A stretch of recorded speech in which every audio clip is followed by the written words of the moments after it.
And one of the things that a lot of people ask in relationship to those different programs is what is the down payment amount typically going to be? Now, there's some variations here, but this is where a lot of people have gotten some wrong information. It used to be pretty standard that you would have to have 20% down for a down payment. But that's not really the case. It might have been that way about, 20, 30, 40 years ago, but that has changed. So I know a lot of the older generation has kind of passed that on to the newer generation.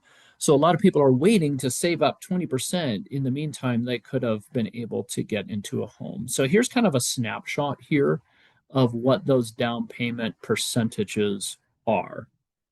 So with a conventional loan, so Freddie and Fannie Mac, Freddie Mac, Fannie Mae, typically it's going to be 5% down.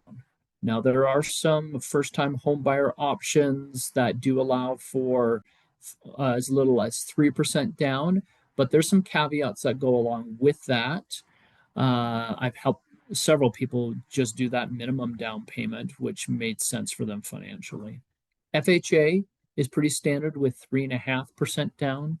Why the 0.5% there? I'm not sure, but that's the 3.5. Now, USDA and VA have options for 0% down. VA is the one I most commonly use to get 0% down. USDA has a lot of other kind of hoops to jump through. So that one is not quite as common as the VA there. Typically, for a jumbo loan, you're going to need 20% down. And I think the thought behind that is if someone's going to lend you, a million or $1.5 million, they want to see that there's some equity in those homes that you're not going to get underwater uh, pretty quick there. So those are the down payment amounts.